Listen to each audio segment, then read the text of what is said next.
everybody, welcome and welcome back. My name is Kimiko Sumi, and today I'm going to be doing an art project based off of the play The Raisin in the Sun. And I'm going to be giving you like a story time as I paint a picture. And I'm going to show the picture at the end of this video, so please stay tuned. Okay, first of all, what I want to get started on doing and talking about is how my mother played Benny in A Raisin in the Sun when she was at, I believe, LACC, Los Angeles City College. Because she used to do a lot of acting and plays and stuff like that. Even in El Centro, excuse me, y'all, the college that I showed you the other day. She did a lot of acting, and my mom played Benny in The Raisin in the Sun, right? So basically, she did Sanaa Lathan's character, and even what's her name? Ruby D. Ruby D played Benny in A Raisin in the Sun years ago, and then Sanaa Lathan played Benny, which is Walter's sister in The Raisin in the Sun. And if you know anything about The Raisin in the Sun, the reason why I'm making this video really is because I'm trying to figure out how, why is it that in the book, why is it that in the play, and why is it that, oh yeah, by the way, y'all, I actually seen a play in person here in Dallas at the Latino Culture Center, I think, years ago. And I also read the book, The Color Purple, like around my 30th birthday, okay? And I was actually in a mental hospital when I read it too. Ironically, a racist gave me that book, okay? But anyway, in the plot, The Color Purple, they're trying to figure out, they got some money from the family's father dying. The mother, who was Felicia Rashad in the latest, A Raisin in the Sun with Puff Daddy, Sanaa Lathan, and whatnot. They had all got money. They got money from Felicia Rashad. I can't remember what her name was in the movie, but they got money from her husband dying.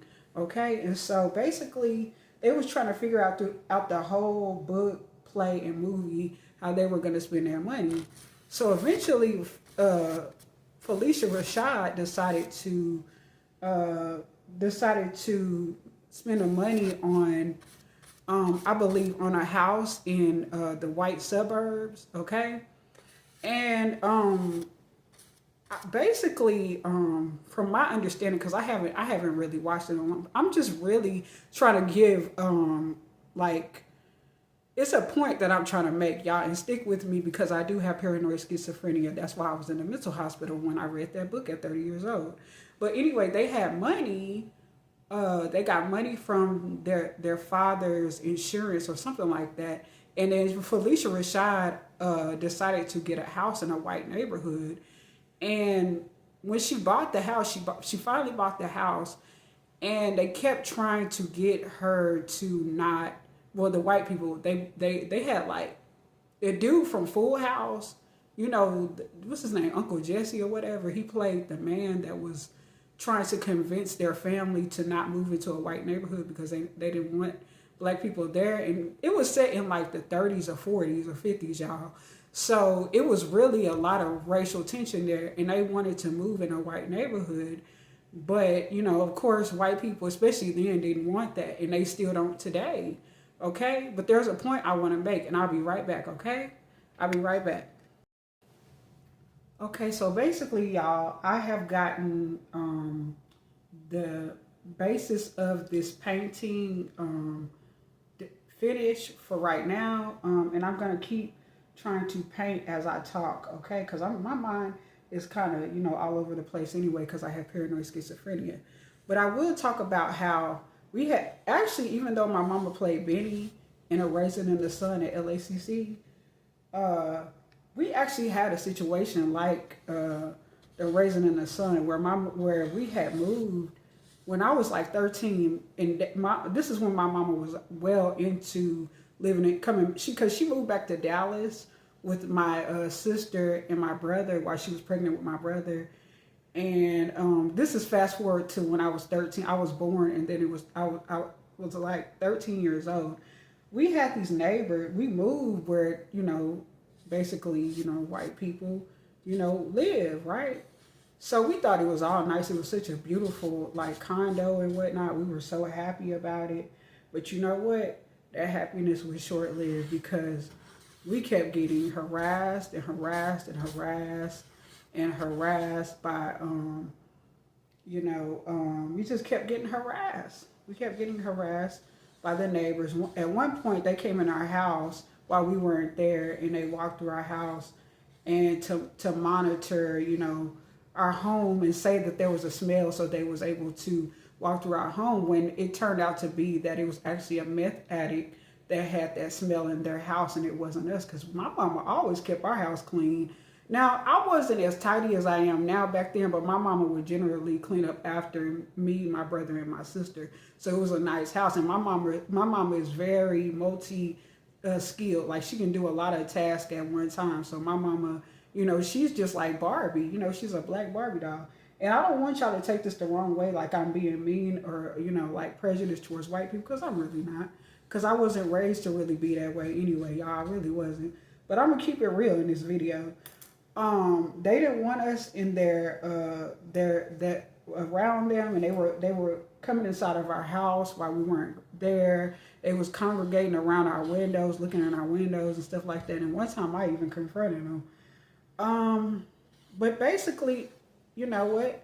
Just like in the Raisin in the Sun, they thought that moving, into a white neighborhood was better, and they actually went through with it, even though that they knew, like that the family, Walter, Felicia Rashad's character, whatnot, they knew what they were getting into, because remember that man that was Jesse from Full House, he came there to try to bargain with them, I think with even more money, to try to convince them not to move in their neighborhood, because they had already bought the house. But this is my point of this video, y'all.